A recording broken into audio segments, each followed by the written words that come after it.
Go. Kowal? Here in White Lake Township. Gilray? Here, Madison Heights. Powell? Here in Pontiac. Charles? Here, Southfield. Okay. Long? Here in Commerce Township. Moss? You know what? He was just trying to call me, so I'm gonna touch base with him. And Markham? I'm here in Novi. Okay. Madam Chair, you have a quorum. Great, thank you. And with that, we'll do the Pledge of Allegiance. If everybody would please stand and I pledge allegiance to the flag of the United States of America and to the republic for which it stands, one nation, under God, indivisible, with liberty and justice for all.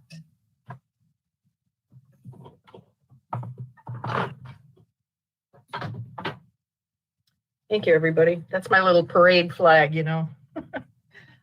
Okay, next item on the agenda is approval of the January 13th, 2021 minutes. I need a motion. Commissioner Kowal, supported by Commissioner Powell. All in favor, say aye. Aye. Aye. Aye. Opposed, say nay. The minutes are approved.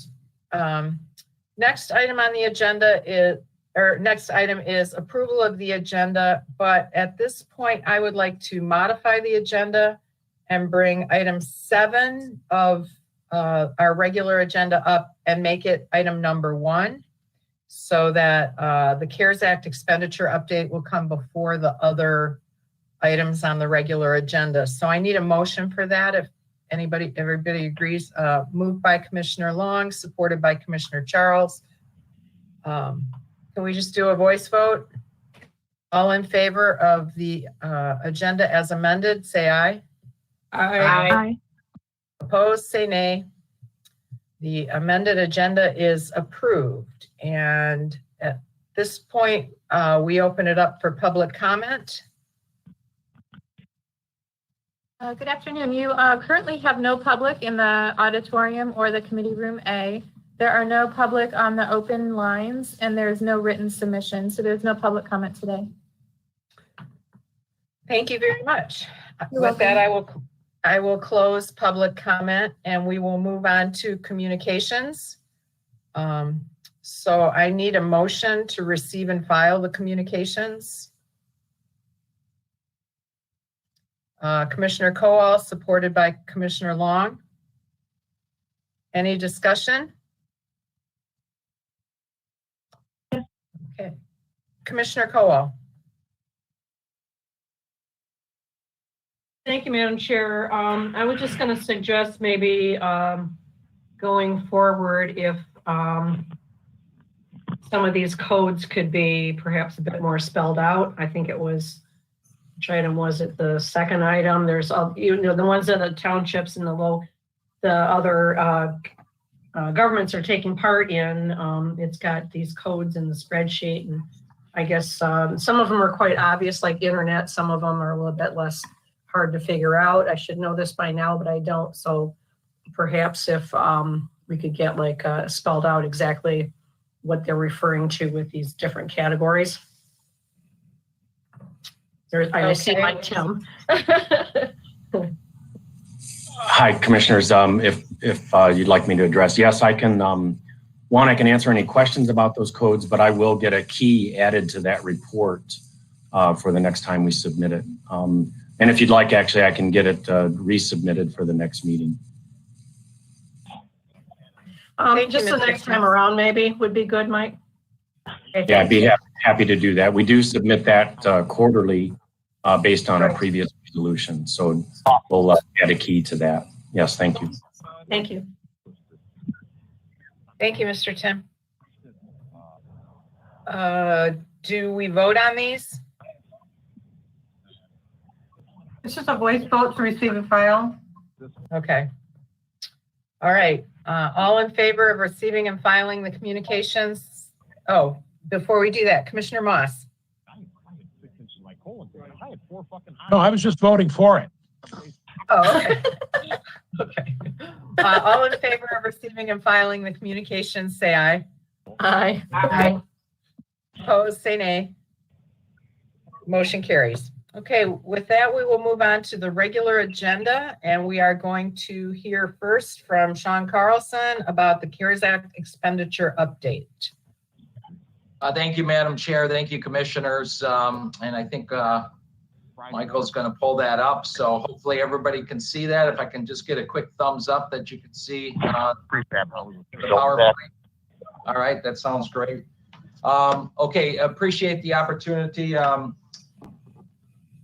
Madam Chair, you had mentioned that just to get an update in regards to the CARES Act, and of course, that's really important at this point in time. I see some. Before you go on, can I ask everybody that's not speaking to please mute, because there's a bunch of feedback. Yeah, I think some of the callers, if there's any way that they can mute their phones.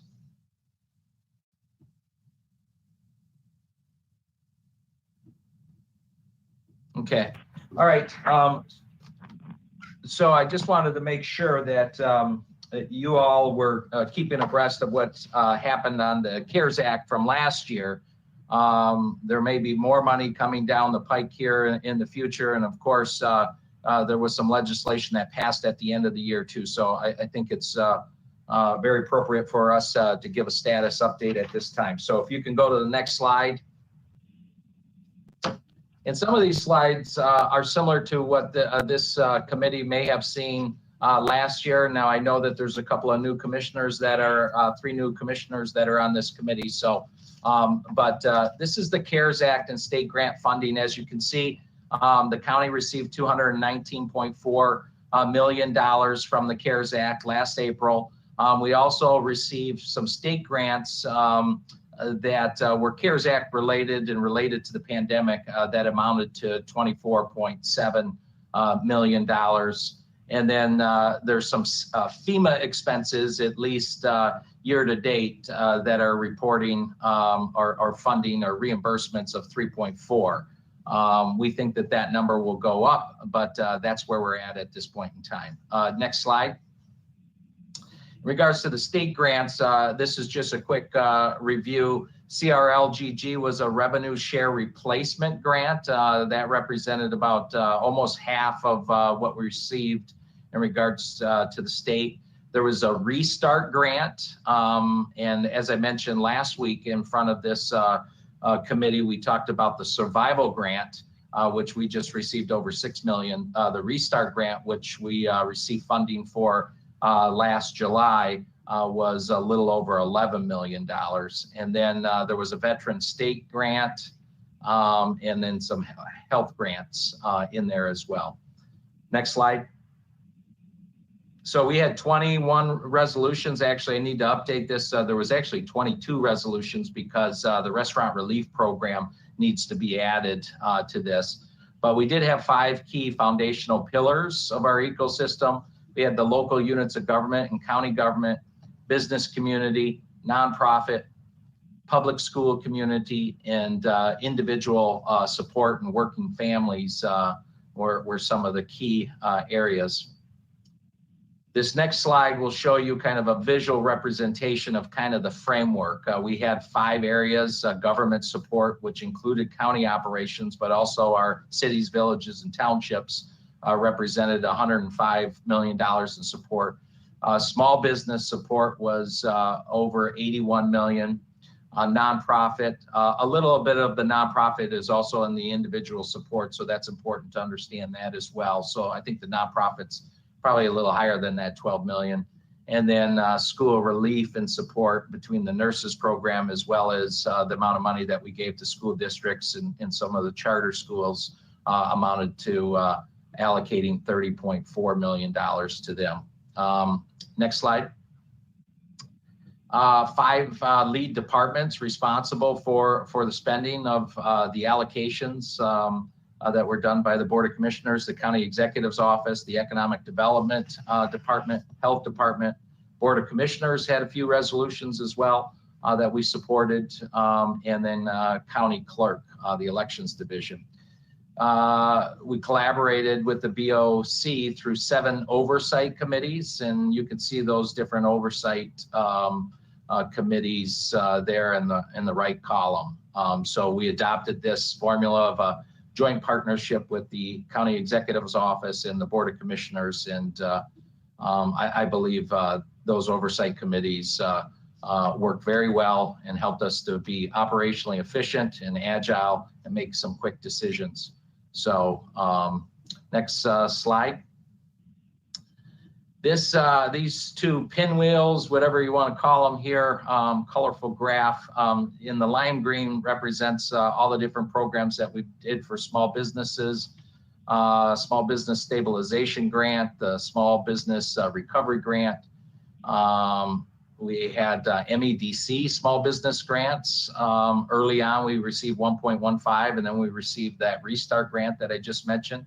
Manufacturing support, we did Project Diamond, which was our PPE resilience, which is kind of really reshaping how we go to market and help our mom and pop organizations become digitized and help us with the pandemic in regards to providing supplies. One of the key reasons, if you remember, that we did this project, and this really is a cutting edge project, there's a lot of folks from outside the state as well as outside the country that are looking at this project that we went on, is to provide small businesses with 3D printers. And the catalyst was last year, we had some airplanes stuck on runways and intercepted in China, bringing over PPE supplies. We had FEMA intercept some of our Oakland County supplies at a shipping port.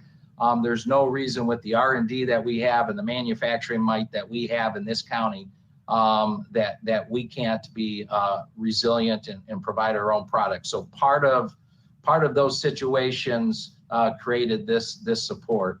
The Reopen Kit, $6 million. Also with our Michigan Works team, there was $1 million there. And of course, the Restaurant Relief Program was a program that was adopted by the Board of Commissioners at the end of the year. You could see in the gold there were some of the different school programs, whether it was the school touchless water bottle or Safe for School hotline, a school COVID support, $28 million, and then the school nurse program as well, of getting nurses in the school helping with the health and safety protocols so that schools, if they were operating face-to-face, could come online and have nurses to support them. I can personally speak as a board member from Huron Valley School. We were able to get 2 nurses to start off with, and then another one because we were one of the few schools that were going face-to-face, are going face-to-face right now, and these nurses have been critical for the administration. You can see residents. We did the OSHA financial coaching services, some public information, Veterans Relief Program, and then of course the Working Family Emergency Support. That 17 million represents a lot of different programs that happen within that 17 million. And then we did some cultural institution support.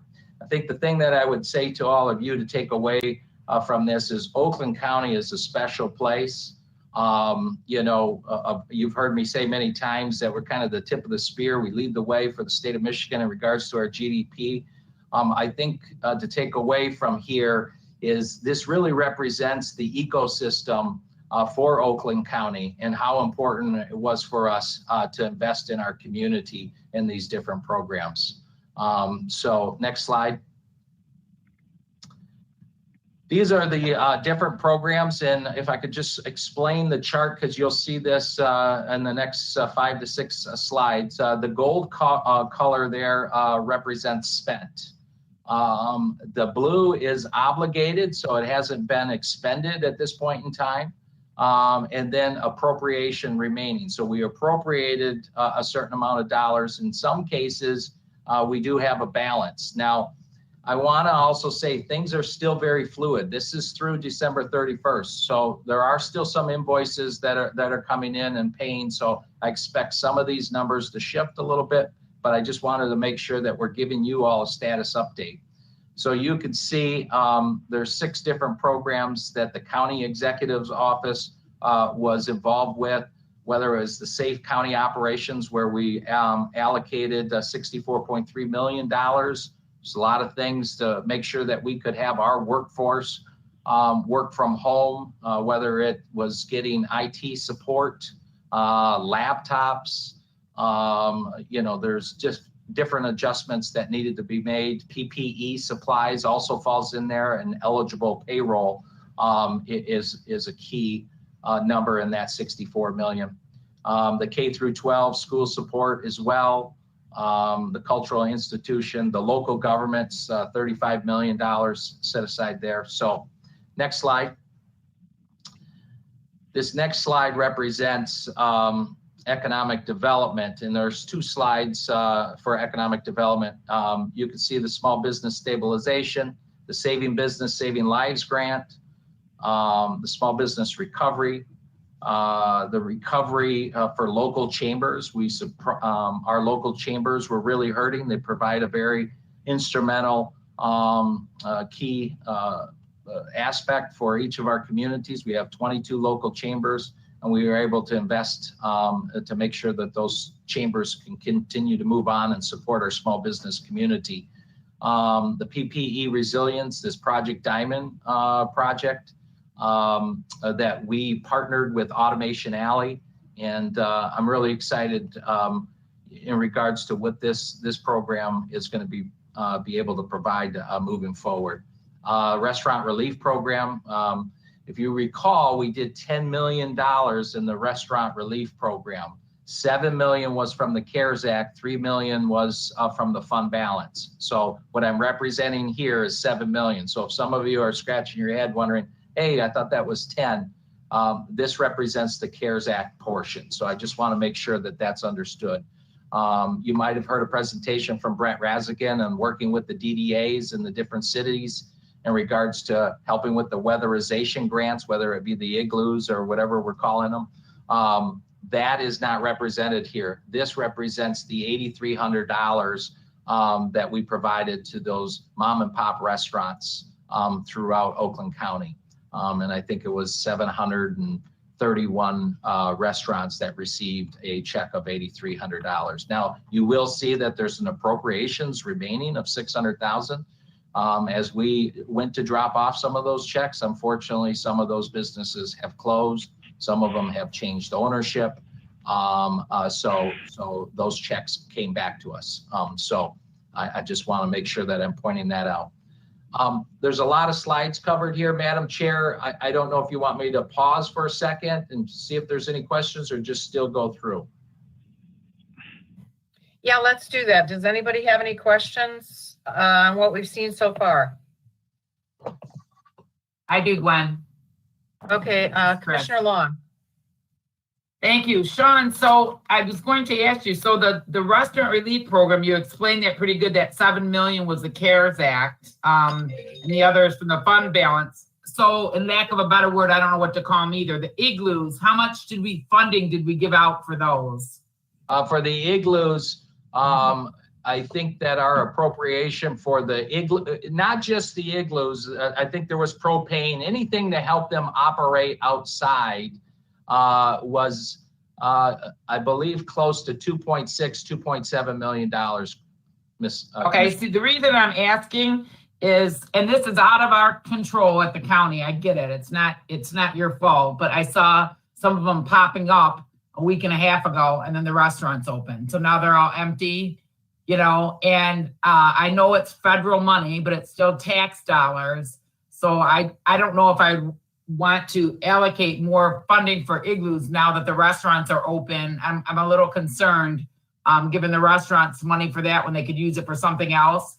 Because now I think you saw it too, now like CJ's Brewery, they're all empty because everyone's inside now. But a couple of restaurants, I just saw them pop up and like 2 days later, the restaurant's open. So I'm just a little worried about the spending on that. if the restaurants, and that is out of our hands. I get it. We didn't know when the governor was going to say they can go back inside and eat, but I'm concerned about the spending for those coming up now in the future. Yeah, I would, my comment to that would be, I would agree with you.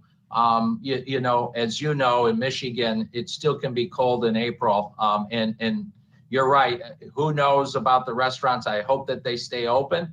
But if they don't, at least there's a mechanism there to help them. It can also help them because they're only supposed to be at a certain amount of capacity. So if they meet that inside capacity, they still have the igloos to augment. I personally am not a big fan of eating outside, but I did not go. I couldn't stand. I'm not going to pay someone to be freezing personally. So I agree. I mean, I'm going to carry out to support them, but I wasn't going to sit in the freezing cold. But I was just worried. You know, I just want to watch our spending on that since the restaurants are open, and I get it. They could close anytime now, and I want to be supportive of the restaurants. I just noticed, you know, one popped up. I forget even what restaurant, and I'm like, oh, and then they're open now, so that one's going to sit. You know, I don't even remember where I saw the one that just came up. So that was just my concern. Thank you. Yep. All right. Any other questions? Just one. I got here late, so I may have missed it. What was, can I get a copy of the PowerPoint slide? Yeah, absolutely. Michael has a PDF and he can certainly send that out to all the commissioners. I think Mike did just send it right before the meeting to all of us in email. Okay. Commissioner Charles. Thank you, Chair Markham.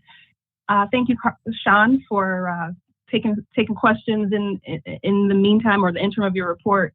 I wanted to really just kind of be a broken record from what I said earlier in Economic Development Committee meeting. So I see that you have 28 million that was on the chart under COVID support for schools. Yes. And of course, I appreciate it. I'm just interested in knowing a little bit more, and we can take that offline with the rationale on the distribution of those funds, as well as if any consideration was made due to, actually it was like 2 slides ahead, 2 slides back if you want to focus in on it. Yeah, right there. The 28 million in the bottom lower corner. Very interested in how that was managed. I don't know if that's out of my lane. I like to stay in my lane. So how it was fulfilled. And I guess I'm asking because, as I mentioned in my committee earlier, that I got some information from some of the superintendents on my end of the county that said that you know, they understand it's basically been given over to the counties to manage the rollout of these vaccines, and that 50 million in the report that Leanne shared on Monday in her weekly COVID report, which I'm very grateful for. That 50,000 or so had gone out or had been signed up for. And I'm hearing that that's not really the case for Southfield Public Schools specifically, but, you know, in the sense of, if we think about last fall, last summer, last spring, Southfield and Oak Park, Lathrop Village, some of those areas where it was a little more compact as far as people, were hit pretty hard. And I'd like to know if any thought was put in, and we want to get our teachers back in the classrooms.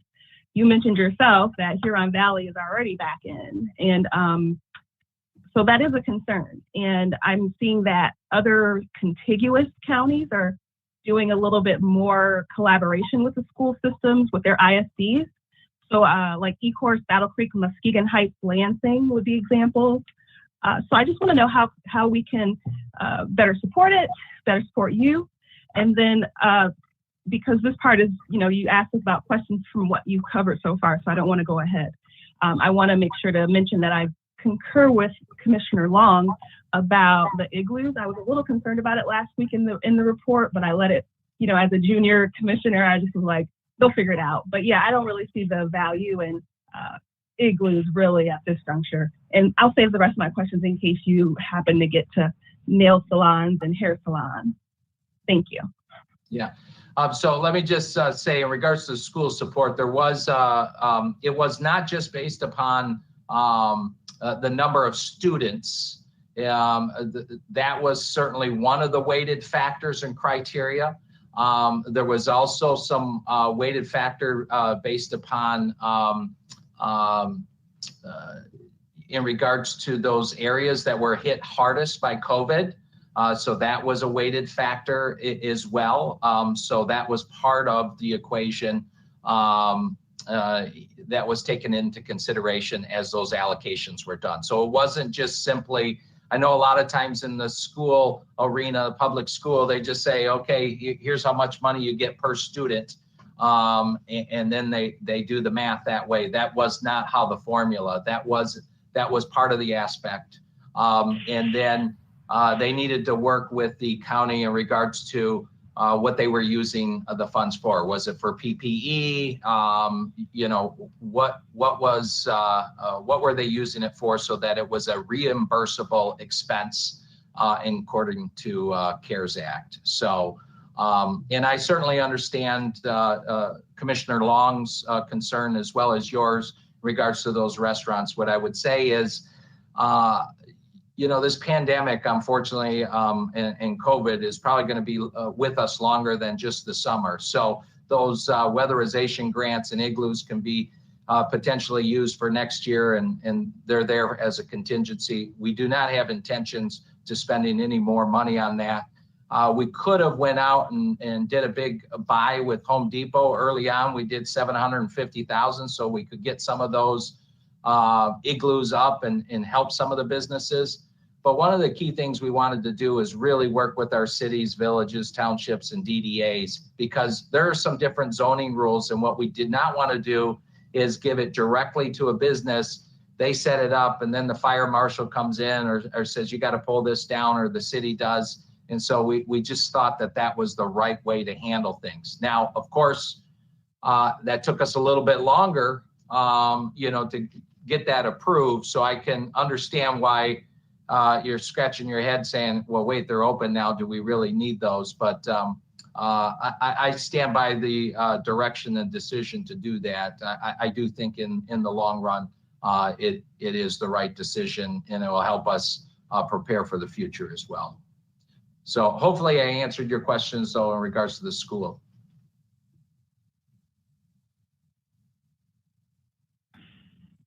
Ready to proceed? Okay, no other questions? Let's go forward, Mr. Sean. All right, thank you. So then the other second slide, as it relates to economic development, Veterans Relief Program, Michigan Works, OSHA, the Restart Program, and then the Veteran Relief. I just want to draw your attention to the Veteran Relief Program veterans, which is, if you are looking from left to right, it would be the third column over and the fourth column. You'll notice that there's a negative balance there. So there's a negative balance, but that will make sense in a few slides. So that's purposely done. I'll come back to that. And I just wanted to draw your attention to it. It'll make more sense when we get a little further along in the slide deck. Next slide. This is a school nurse program. This is how much money was spent. This is how much appropriation was remaining. A lot of schools did not come online, so that's one of the reasons that funding was through December. So that's why that balance is as big as it is. I mean, you had a lot of schools ended up just going virtual, and so there was a balance there. Next slide. These are the different projects from the Board of Commissioners. We had the COVID public information, that was $500,000, Safe for School hotline with Beaumont Health, the touchless water bottle filling stations, the public health measures, auditorium, audio, visual improvements, Vocera, and then you had senior public information. So again, you might see some funds remaining there. We're still waiting for some invoices and payments. This was through December. So this is still fluid. This isn't, you know, but this is where we're at. It's an update, and I just want to kind of underscore that we're not completely done, but I just want to, you know, use this slide to just make sure that we're keeping track of these projects and that you guys have a visual on each one of these. Next slide. The elections division, as you can see, we had the relief funds for voter counting board equipment and training. which was $1.2 million. There was about $760,000 spent there, and then voter education, which only $50,000 was spent there. So even though that there was some big appropriations there, some money that was not spent. Next slide. So when we add up all the money in regards to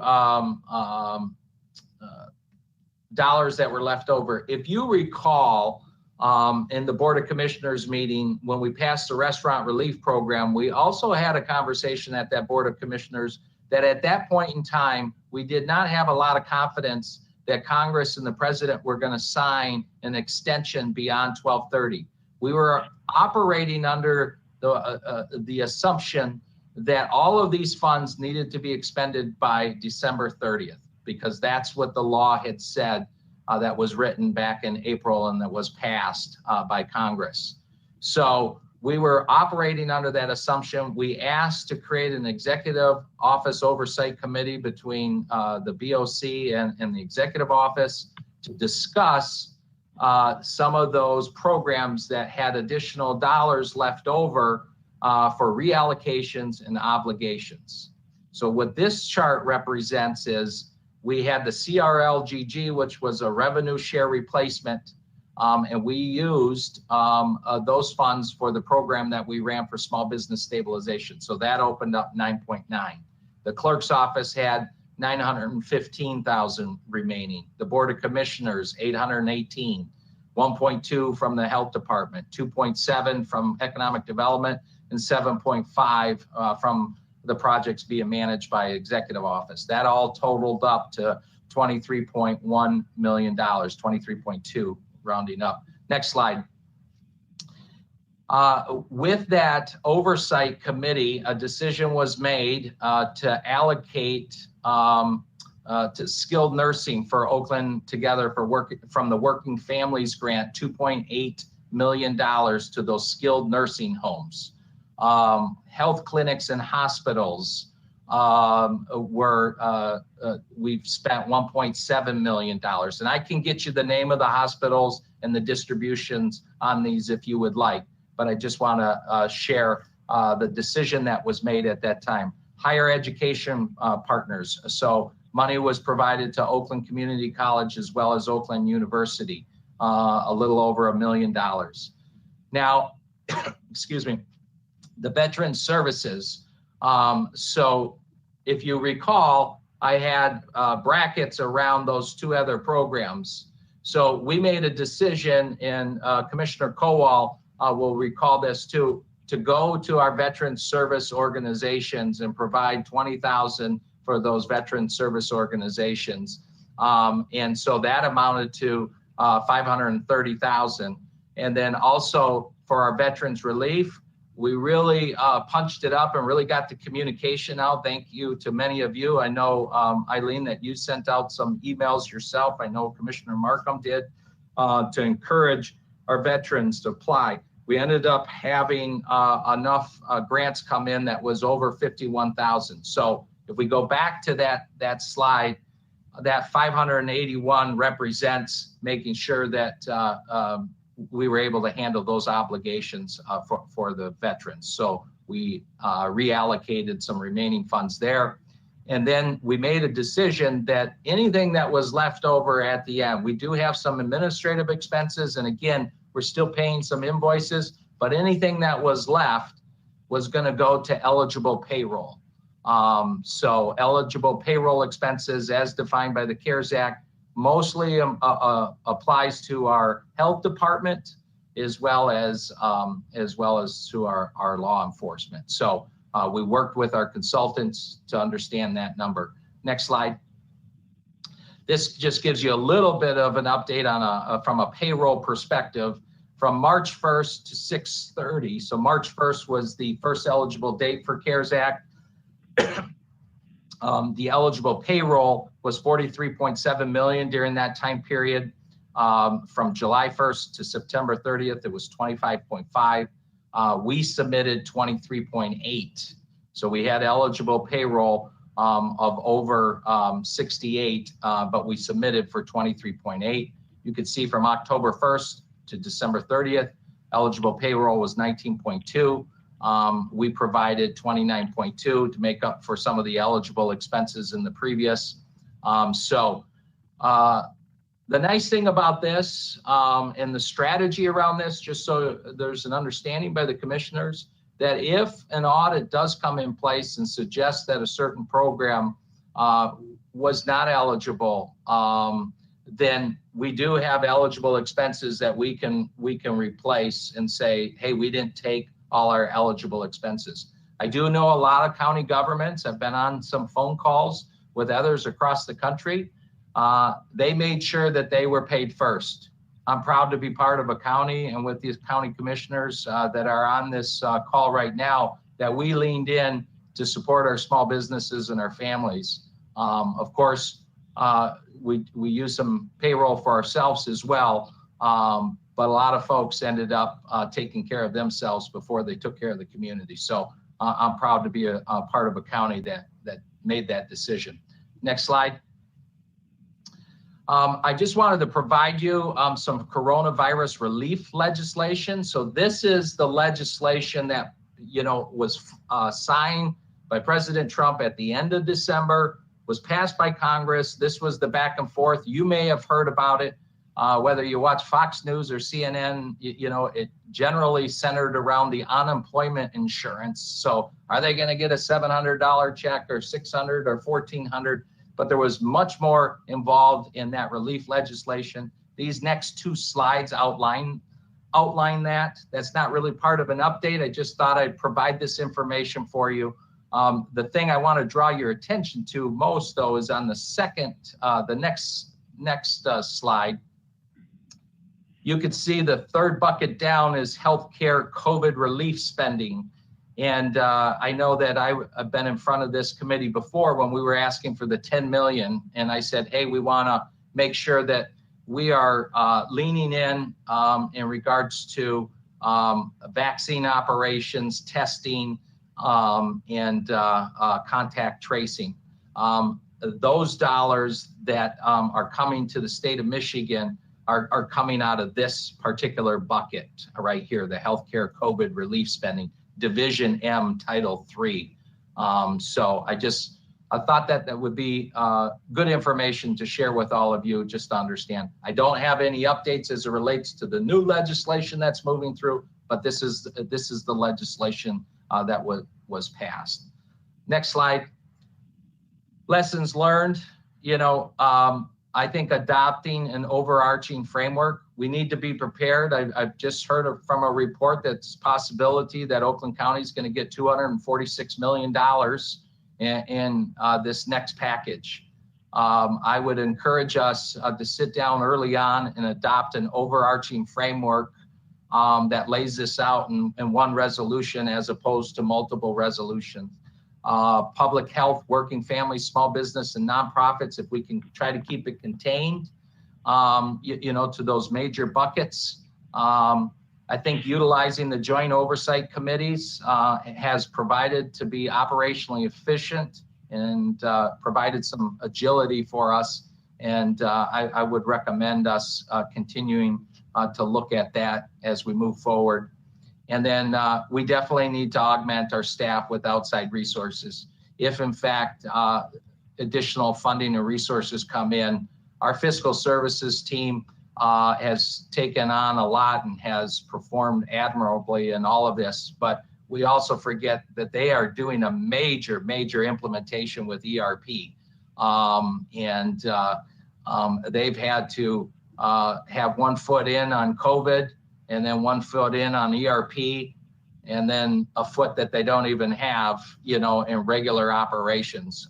So we're going to need to augment staff if this is going to happen and a new relief package comes our way. So we are preparing for that. But I thought I'd share some of those lessons. And the next slide. I'm open for questions. And as Albert Einstein said, the important thing is to not stop questioning. So I welcome any and all questions. Well, thank you, Sean. I'm really glad for a good comprehensive report to all of us. Does anybody have questions? Let's start with Commissioner Long, followed by Commissioner Cavell. Thank you, Sean. That was very educational. So I am just a little concerned in how many, you had mentioned Huron Valley had their nurses, but they were open the whole time. So the schools that opened after December 30th, as of my kids, Wall Lake, don't have the school nurses. So if we get some more funds allocated, is that a program that you think we would put some funding into? Commissioner Long, I do think that the health department was trying to figure out how to still keep the nurses through the end of June. So I will check with Mr. Hobbs in regards to Walled Lake Northern, but just in general, any of the schools that open.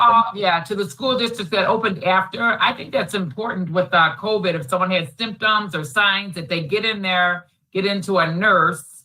We can't expect our educators to know healthcare too. So I think that's important when they're in school now. A lot of them are back in the school so that we don't spread it and have to close everything down again. So I just wondered about how many school districts. I'd like them all to have a nurse there just during this time. I mean, when I grew up, I'm old though, there was always a school nurse. Eileen remembers that, Chuck Moss remembers that little school nurse was so nice when you got the flu. You were in there, but I know they haven't been there a while. But I think with COVID, I went to Catholic school. We didn't have that. I'm dating myself, and I'm dating you others too with the nurse. Gwen had the nurse, I'm sure, but so I'm just a little concerned. I would like the nurses to be able to go to all the school districts that are opened, just so there's someone there that someone has symptoms, they can send them home and give them the proper advice and stuff and for their care. So thank you. Yeah, I will take that question and just to understand too, the school nurse, I mean, Huron Valley, I think might have 18 buildings. We had 2 or 3. I know Walled Lake probably has just as many, if not more. Right. Because you have 3 high schools. But I do believe that we've tried to figure out how to keep the nurses in there. I don't know if they're directly getting paid CARES Act, but I think that program is still going on, but I will verify that. Okay, and then like you said right there, so like your whole district of Huron Valley, you know that from being on the school board, has 3 nurses that float amongst those schools all, correct? Yes. Okay. They had certain buildings, they were rotating, on call. They weren't all full-time though either. So we were trying, nurses are in high demand, as you can imagine. So there were a few from a part-time perspective, but they were able to flex their schedule where we needed them most, which was, at the beginning of the day. Usually where they were. At least the school district felt there was someone to call for that too. So I think that's important also. So, all right. Thank you, Sean. Yes. All right, Commissioner Cavell, and then Commissioner Charles. Thank you, Chair. Sean, I appreciate you giving us this. This is very helpful, and as a new commissioner, it's good to see this. And I have a couple of questions that are, I guess, more like nebulous that I'm hoping you could help me understand a little bit more. Because one of the things you were saying and talking about in the lessons learned, I basically got the gist that you're talking about being able to have a more long-term plan and being able to have one sort of resolution that can help with distributing, $246 million in one package instead of having to come back. I mean, do you have any advice or suggestions for us, or is there already plans in process to be able to think about, for example, phase 1C and how to do that better, or is that not your job?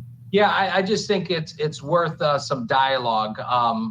That I think having a framework is helpful for everybody early on. I think when we received the funding last time, sometimes you don't know what you don't know, and so as we go through this, I think it's important just to kind of footnote, hey, if we had to do this all over again, what would we do? I think we would, sit down with the commissioners and try to say, hey, these are the 5 major buckets, or here's the 6, or whatever it is, have some conversation around that. How much do we want to allocate to each of these to each of these buckets.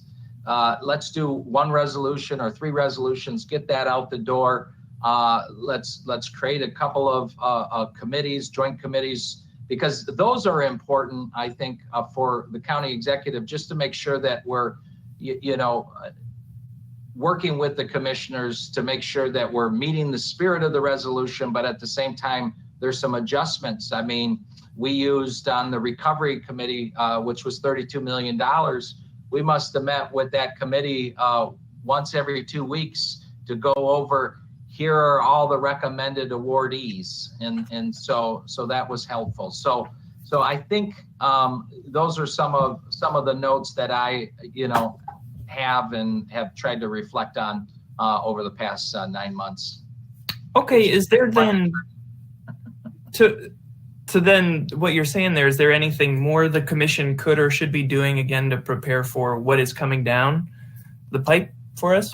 I just think that if this money does come down the pike, then we need to meet early on and try to make sure that we make a decision on what the framework is. I think that there are some good things that are working, and make sure that we just find those buckets and get those in. And who needs the support, and let's get it to them as quick as possible. Okay. Do you have a timeline on when that $246 supposed million might show up, or? This is the package that's been introduced by President Biden and is being debated by Congress. So I'm not sure. I think when during the last administration, between when it was signed by President Trump and when it became available to us was about 3 or 4 weeks after, the signature. So whenever it signed, if local units of government in our county and that legislation goes through, then I expect the same kind of time period. Okay. Thank you. Yes. Thanks again, Sean.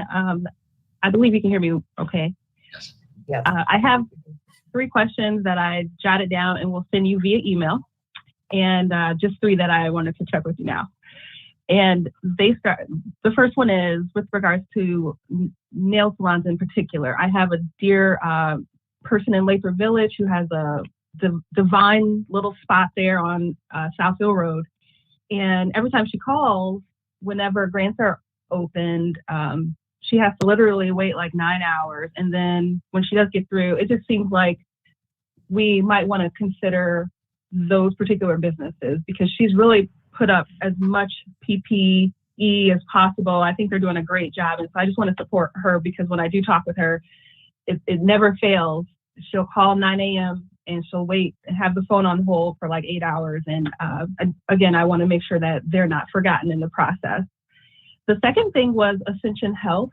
I'm hearing some non-favorable things with regards to Oakland County versus Macomb, and how Ascension may be not really working with the county. And I definitely want us to use all our allies, all our support systems across the county. And then lastly was just simply on that chart, you mentioned $7.5 million was designated under the executive's guise. And I just was interested in a couple of examples of what that looked like. So the 7.5, can we go to that chart? I just want to, I think it might have been just before the new legislation. I believe so. Mm-hmm. Is that the slide that you were? Yeah, I think so.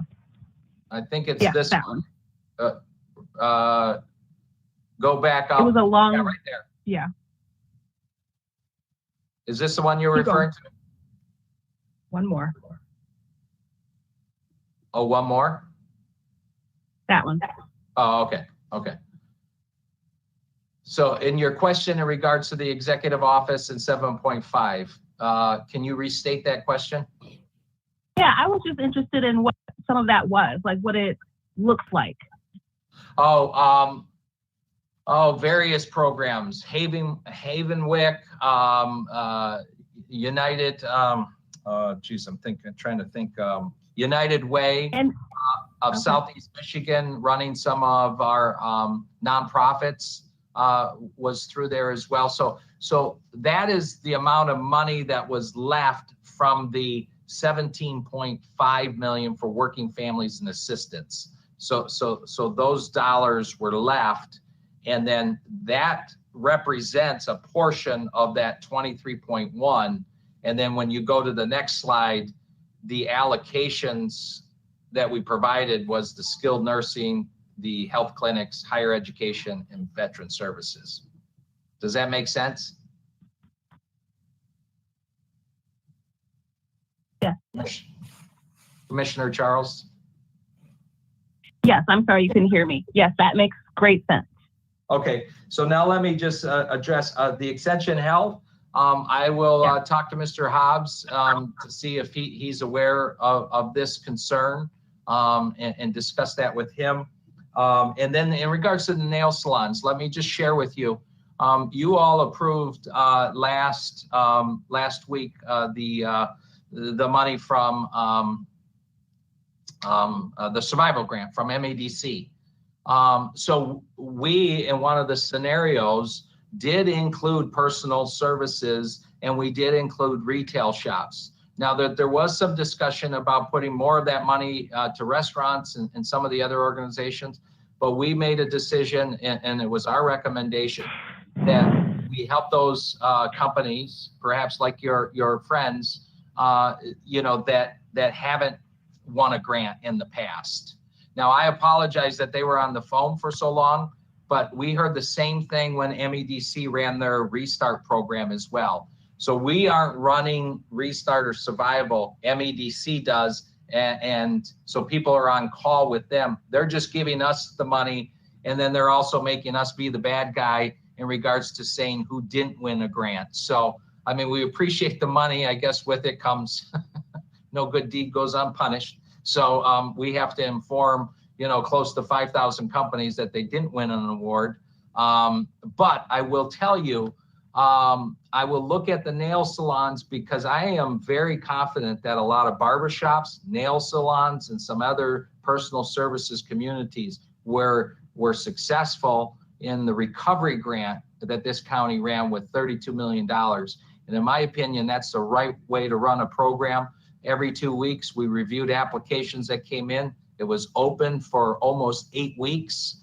We had 80% approval rate in regards to awards.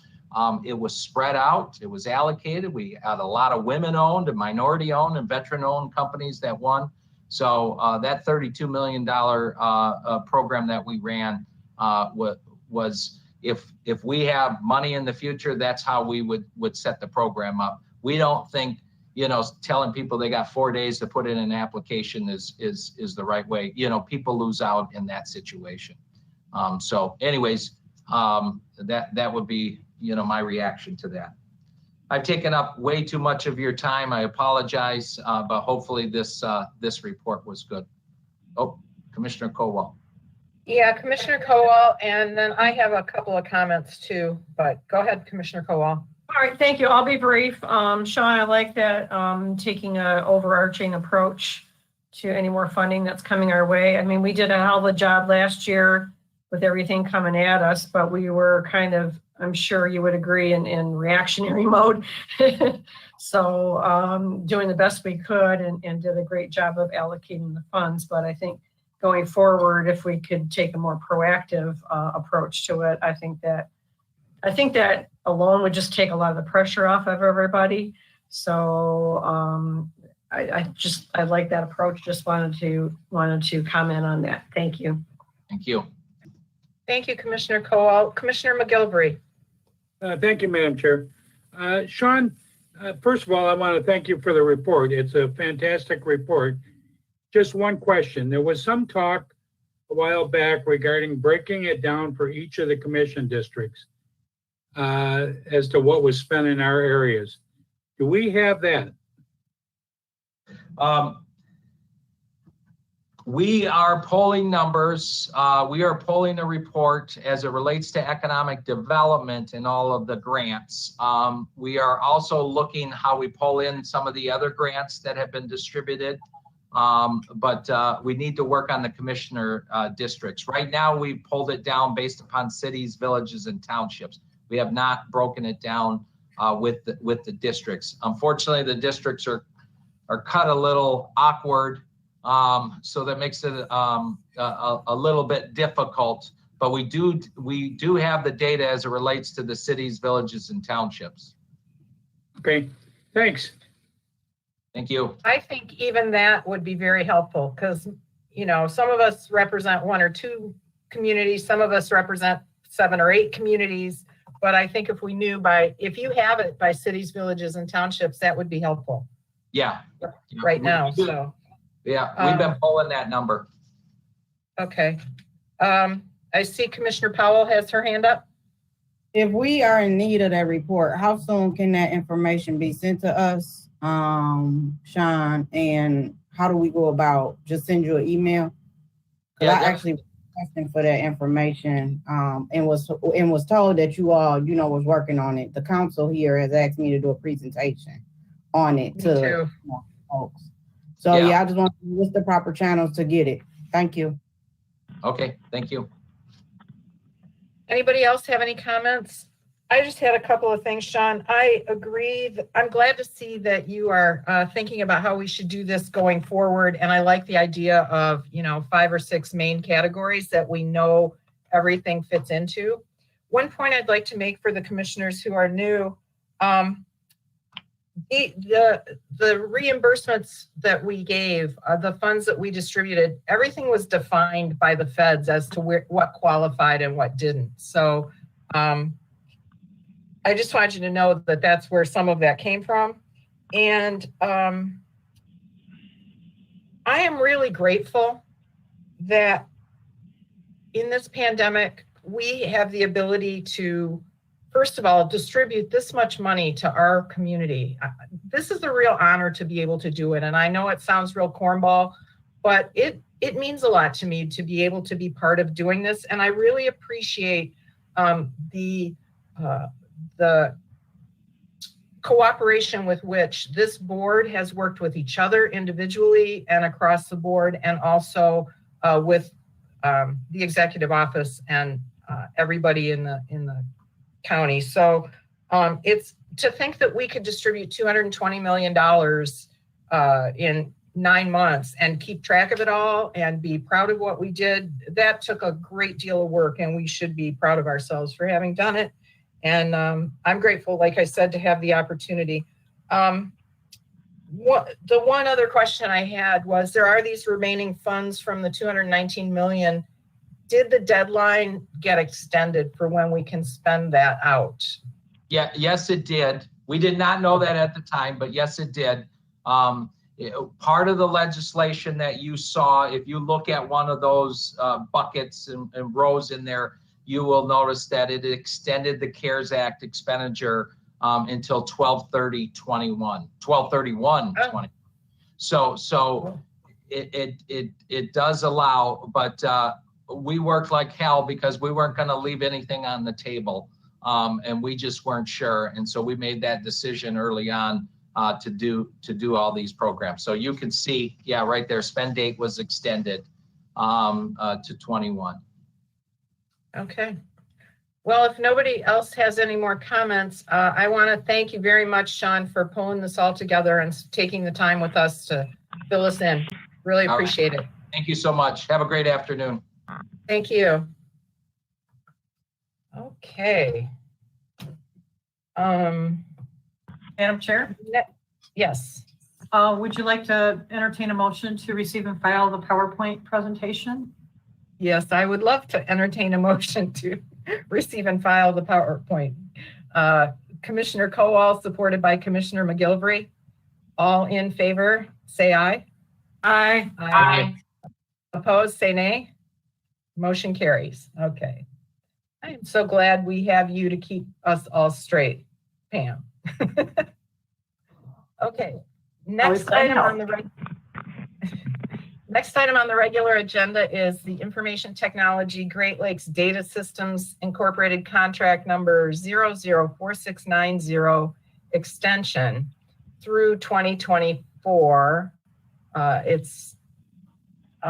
need a motion. Moved by Commissioner Charles, supported by somebody supporter. Commissioner Long. Thank you. Okay, Mr. Tim, welcome. Yes, thank you, commissioners. Happy Wednesday. And so this particular motion, our miscellaneous resolution, we have in the county several point of sale systems, essentially fancy cash registers, if you will, for handling transactions within the county offices and the county complex. And these devices need to interface with Workday, our new ERP system. So we are due to go out for an RFP.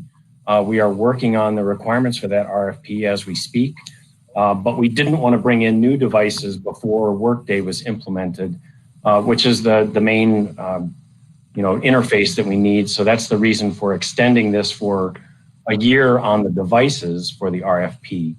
The software and the contract that we're talking about here is a $20,000 support contract per year with the company Great Lakes Data Systems that provides these devices. So we're asking to extend that for 3 years. We don't expect we'll actually need to have it that long, but this is an extension. These devices are nearing end of life and need to be replaced, but we'd like to extend it in order to properly integrate them with the new Workday as we go out for an RFP at that point.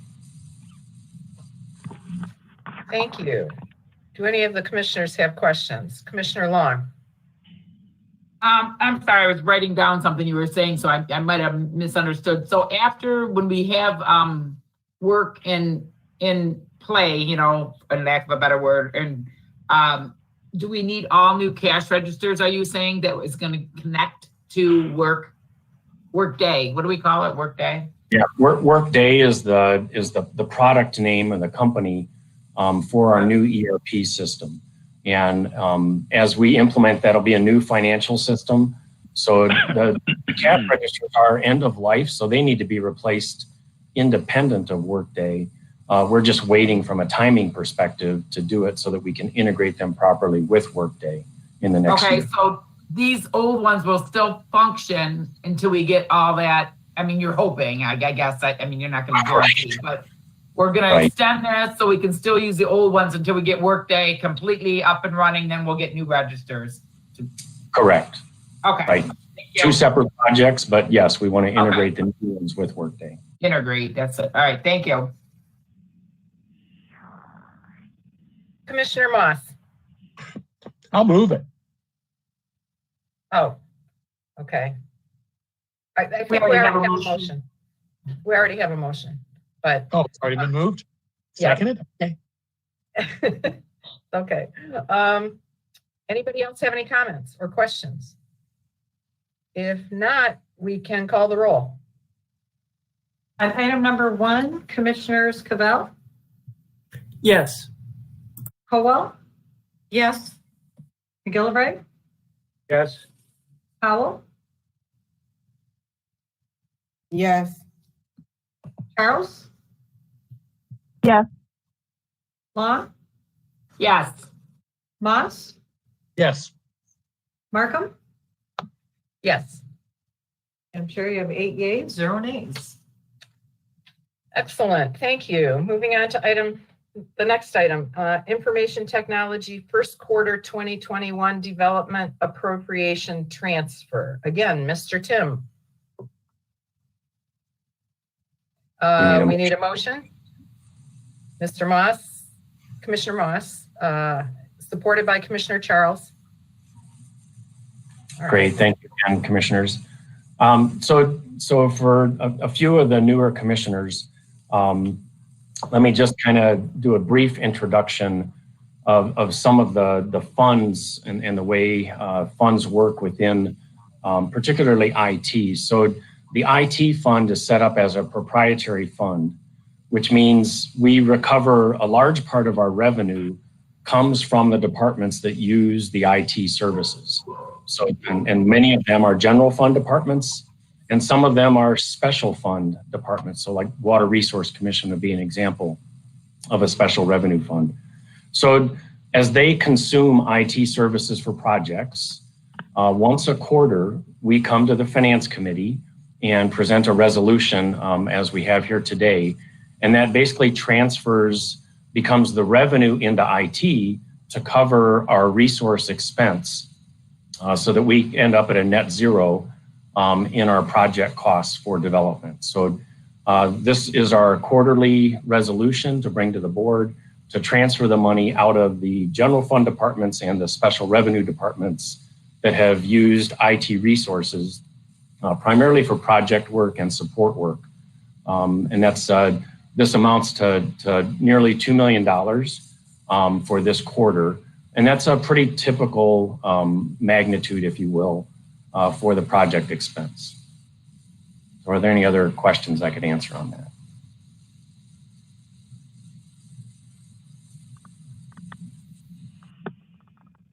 If nobody has any comments or questions, we can go ahead and call the roll. On item number 2, Commissioners Kowal, Yes. Gillibrand, Yes. Powell, Yes. Charles? Yes. Long, Yes. Moss, Yes. Cavell, Yes. Markham? Yes. Madam Chair, you have 8 yeas, 0 nays. All right. Moving on to item number 3, information technology, comprehensive IT services interlocal agreements. I need a motion. Commissioner Moss, supported by Commissioner Long. Mr. Kim. Yes, thank you again. Thank you again, commissioners. This is my last item for today. Actually, I'll recant that just a little. I do have one little update I would ask to add. But this is about services that the IT department provides to other government agencies. And if you recall, in the communications section of your agenda, there was a report that we provide on a quarterly basis that are all of the agencies that Oakland County IT has what we call an interlocal agreement or an IT service agreement to provide services out of the county to these other agencies. And you'll see that many of them are actually outside of Oakland County, and they provide revenue back into the county for those services. So we have worked with Corporation Counsel over the years to develop a standard set of agreements. The board has requested that we bring these agreements into the board for review and signature before the board chairman signs them as the representative of the county. As Commissioner Kowal had asked, you can see in the summary of the resolution here, we have 12 different exhibits, 12 different services, if you will, that we provide to these other agencies. In the report that was submitted, OLP is online payments and OTC is over-the-counter payments. So those are an example. You can go online and you can pay court costs. You can go online and you can pay to get an accident crash report out of the Clemis system. Over the counter, you can do at a court. You can pay court fees and fines right there at the counter. You can pay your local taxes through these systems. So these services that we provide, these are agreements that are being renewed. They have a 5-year life. So you can see that in the table. All of these, except the very last one, the County of Shiawassee, are all renewal agreements. So they exist today, and we're just updating with the new template. You can also see whether they're an in or out of county agency, and then which services that they are subscribing to. Many of the out of county would do the payment services as well as Clemis. So we have a couple hundred police agencies in Southeast Michigan that utilize Clemis as a law enforcement system, and we provide that outside service out of Oakland County IT. So that's kind of a summary of what this is and the rationale for it. And if there's any questions, I'll be happy to take those. Thank you, Mr. Tim. Commissioner Moss. I'd forgotten how much I get confused between Long and Moss and how much I think it's one or the other. All right, I do have a question. It's just kind of informational for me. Emergency support services and IT security advice can be signed off by the board chair, and all others must be reviewed by the committee process and approved by the board. How come those two are different from the others? Yeah, that's a great question. Those were carved out originally because they're basically intended for, and there have been some times in the past where a local city, village, township has an IT issue, a major shutdown. It might be a security issue, it might be ransomware. They might have a major network issue, and we have been able to respond. And in those cases, it needs to be pretty instantaneous. They call us up and say, hey, do you have someone that can help? Do you have a tool? Do you have some software? Do you have a resource? Can you help us troubleshoot this issue? And we have used that in the past. And we say yes, we respond, and we help them as best we can, do their troubleshooting and remediation. And this provides the ability for us to get that agreement in place as quickly as possible without a meeting of the finance committee and subsequently the board, in order to have, really some understanding of we're doing our best effort to protect the county from a liability standpoint, as well as the other entity as well. So that's the reason for those two agreements, having an emergency profile, if you will. Mr. Moss, more? Yeah, just quick follow-up. So basically, these are just for emergencies. Time is of essence, right? Those two in particular, yes. Okay, thanks. Commissioner Charles. Thank you, Commissioner Chair Markham. Thank you, Mr. Tim, also for your report. I wanted to check with you if a community or organization uses our IT in terms of a contractual space. Is there language in that contract that indemnifies the county? Are we held responsible? And kind of the part B to that is, and I'd be happy to talk about it offline just so we don't give hackers all of our info, but I'd like to make sure that we don't have like one data access point. Like, for example, last year with the federal government, multiple agencies were all logging in and accessing like their password backup system, all through the same access point, and for lack of a better term. Just wanted you to know that I'm interested in knowing about that, but more importantly for this conversation, do the communities have some onus in that responsibility of their IT?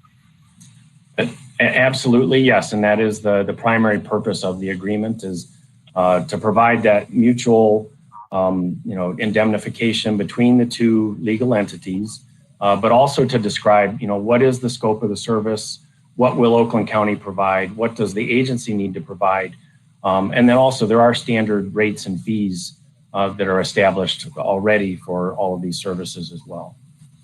And yes, if you'd like, I can reach out to you via email, and we can set up some time to to discuss anything you'd like about the IT infrastructure.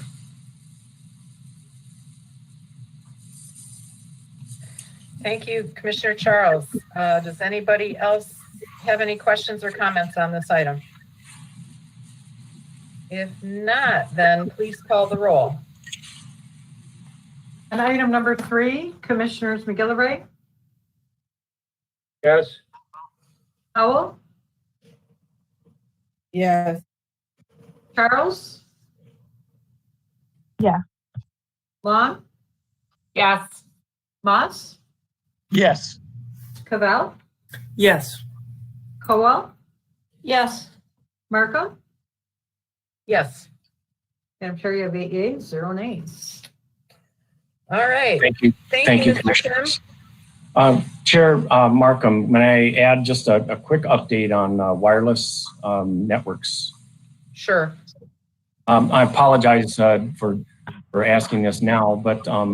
I did know that the previous finance committee was very interested in the progress of the Wi-Fi implementation. I just wanted to make sure you were all aware that last week, Monday, the Novi District Court went live. This past Monday, the Clarkston District Court went live. Today, the Troy District Court went live. And next week, Tuesday, is the Rochester District Court. So that will finish the district courts. And then we will be bringing in the resolution here in the next couple months for the rest of the county campus for Wi-Fi as well. But we are working through from a funding standpoint to make sure, because it is coupled with our voice over IP implementation. So that's the funding piece we're still working with before we bring in the next set of Wi-Fi implementation. But I wanted to let you know the district courts are done or well underway. That's excellent. Thank you. Thumbs up, everybody says. All right. Thanks, Mr. Tim. Have a great day. All right. Thank you. You too. Our next item is the item number 4, Sheriff's Office 2021 Marine Safety Program Grant Application. I need a motion. Commissioner Long, supported by Commissioner McGilvery. All right. And we have, I think we have Gaia here, right? Yes. Hello, Gaia. Good morning, Commissioners. Nice to see you. Gaia Pierce, Sheriff Fiscal Officer. So we have our annual Marine Safety Grant application in front of you today. This is actually our 46th year, so it's been in place for a really long time. We are asking for about $475,000. We anticipate getting somewhere, our 5-year average is about $134,000. Last year we received $161,000, so probably in that ballpark, but we still submit each year for all of our eligible expenditures. Unfortunately, as you know, most state funding, there's not enough to go around. So the money comes from annual boat registrations, and then it's split between the DNR and a number of state programs. And then this is one of the programs that's funded with that revenue. So I can answer any questions, but this is our annual. It's as an agenda item now due to the Board of Commissioners' new rules for grants over $50,000. Previously, I think you were used to seeing it as a communication item only. Correct. Thank you very much. Does anybody have any questions about this?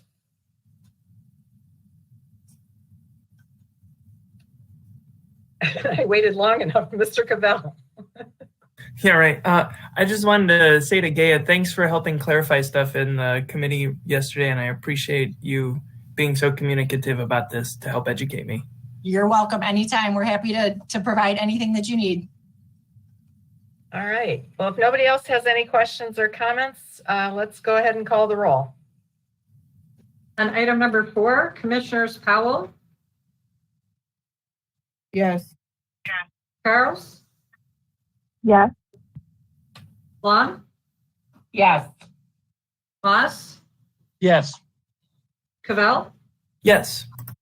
Kowal, Yes. McGilvray, Yes. Markham. Yes. I'm sure you have 8 yeas, 0 nays. Thank you, everybody. Thank you, Gaia. Have a great day. You too. All right. Next up is item number 5, Water Resources Commissioner Resolution to authorize Oakland County Farmington Hills Water Supply System refunding bonds, Series 2021. I need a motion. Commissioner Charles, supported by Commissioner Kowal. Good afternoon, gentlemen. Good afternoon. Sid Lockhart here from Water Resources. With me is Steve Burke from MSCI, our financial advisor, and Eric McLaughlin from Dickinson Wright. We're here to refinance a couple bonds. These were bonds for City of Farmington Hills that built the big water tower you see in 696. And we're going to refinance them and save some money. And we have the 2 gentlemen here to answer questions if there's any that I can answer. Any commissioners have any questions? Commissioner Powell. I had seen something that was relating to one of the, I guess, water location. I mean, one of the center locations in Pontiac. Can you elaborate on that involvement dealing with anything with Pontiac? Because that's my district. And I just needed clarity so I could understand what was going on with that. Is that the next item on our agenda? You want to take these two separately? Because right now we're talking about Farmington, but the next item on the agenda is the Pontiac Drainage District. Oh, okay, Yeah. I thought we were gonna talk about them together. Okay, all right, yeah, I'll wait till that time. Yeah, Thank let's you. do them separately, but then we'll talk Pontiac in a minute. Okay, thank Yeah, you. let's, anybody have any questions about the Farmington one? Commissioner Charles?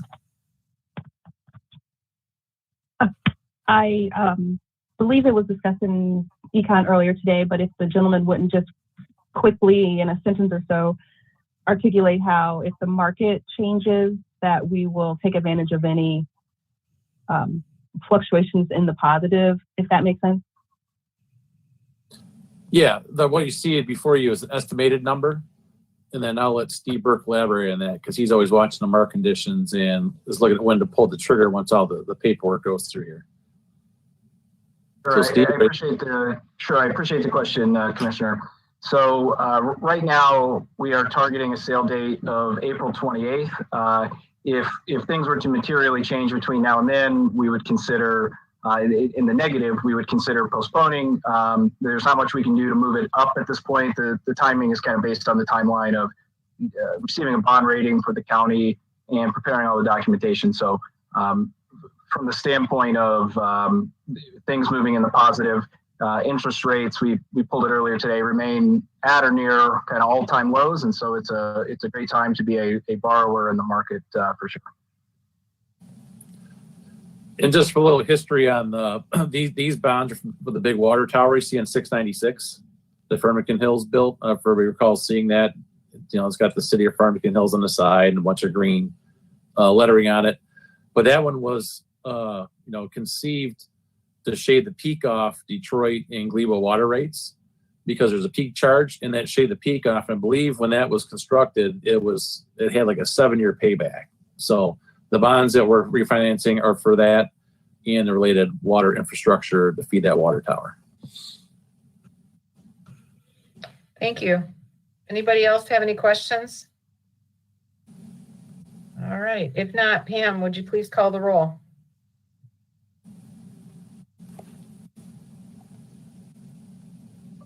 Commissioners Charles? Yeah. Long? Yes. Moss? Yes. Cavell? Yes. Colwell? Yes. McGillivray? Yes. Powell? Yes. Markham? Yes. Madam Chair, you have 8 yeas, 0 nays. All right. Thank you very much. Next then is the Water Resources Commissioner, City of Pontiac Wastewater Treatment Facility Drainage District Drain Refunding Bonds, Series 2021 Taxable, Full Faith and Credit Resolution. I need a motion. Commissioner Cavell, supported by Commissioner Powell. Okay. Gentlemen, you want to tell us about this one? Yep, have the same team here again to answer questions.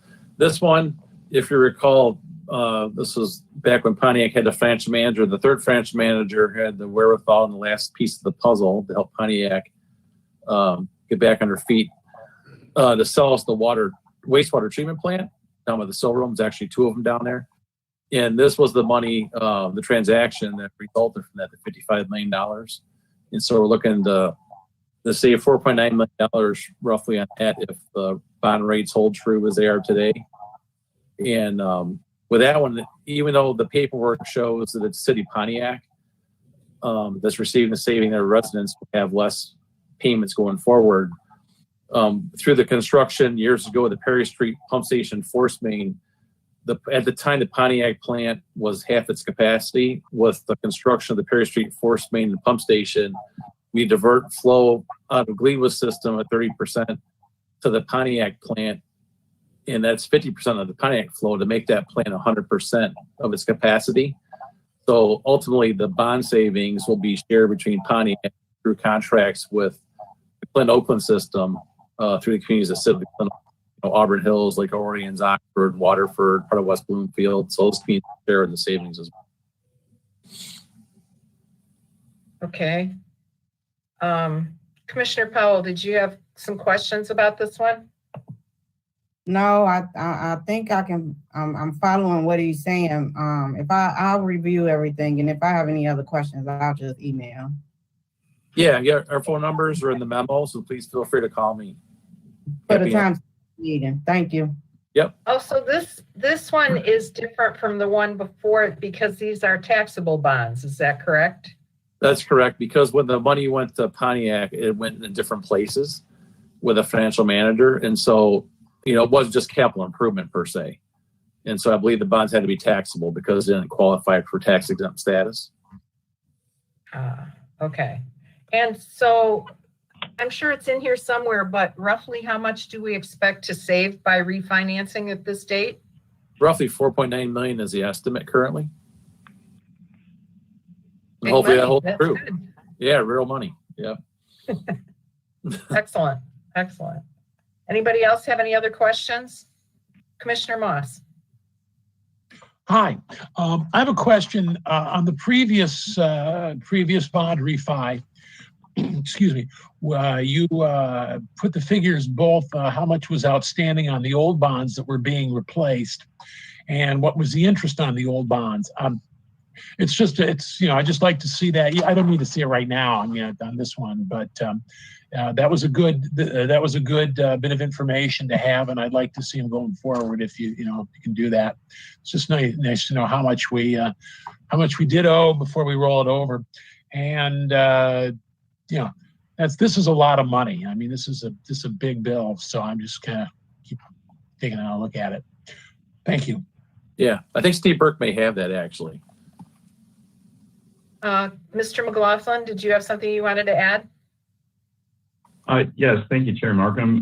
Commissioner Moss, members of the committee and board, thank you for having me here today. In answer to Commissioner Moss's question, the prior bonds remain outstanding in the total amount right now of $40,915,000. They mature in the years 2021 through 2028 and 2024. Interest rates range from 2.45% to 4%.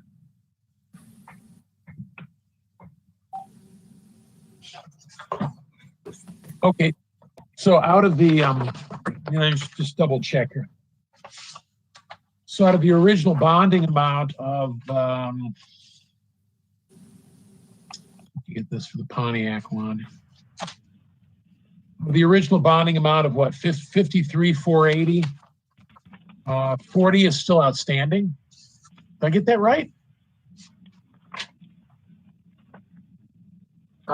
Yes, sir. We're going to be refunding $38,595,000 is the total refunding bond amount, and that would be the balance after the payment for June 1st, 2021. That bond is not being refunded. Its maturity is 2022 through the final maturity.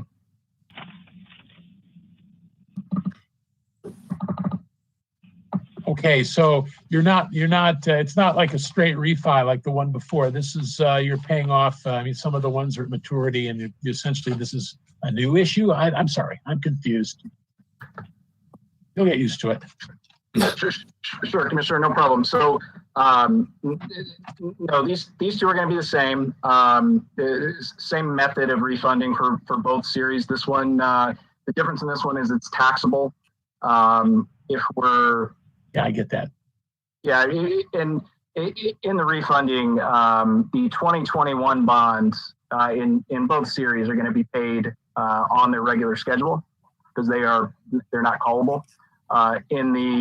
In this case, the maturity date is June 1, which will also be the call date. So we will only be refinancing the 2022 bonds through the final maturity in 2033, I believe. It's 2034. Correct. Okay, and another stupid question, Madam Chair. I don't believe in stupid questions, so ask anything you want to ask. I had a high school swimming coach, and he used to say there's no such thing as a stupid question. And then I'd ask him something, he'd go, that's a really stupid question. But the deal is that, okay, so interest on the interest on the 2021 bonds is 5% per year. Did I get that right? The new issue that it's 5% per year. That is the maximum interest rate that it could be, and that's a structuring question. And so that without getting too far into the weeds of structuring it, when these bonds are sold, they'll be sold at competitive bid, and the structuring may be different between bidders. And so what the analysis is bring everything back to one interest rate. For structuring purposes, the interest rate cannot be over 5%, which would be the maximum. But the interest rate on these, if we sold them today, would be roughly 1.85% or less. Oh, well, that's nice. Because I was wondering how if the ones you're replacing are 2.4 to 4, but you're coming in at 5, how that could work. But if it's 1, that sounds good. Okay, thank you. Thank you, Mr. Moss. Commissioner Moss. Is anybody, Commissioner McGilvery, do you have a question? No. Okay. Anybody else have a question or a comment? All right, if not, then go ahead and please call the roll. On item number 6, Commissioners Long, Yes. Moss, Yes. Cavell, Yes. Howell. Yes. Gillivray, Yes. Howell, Yes. Charles. Yes. Markham.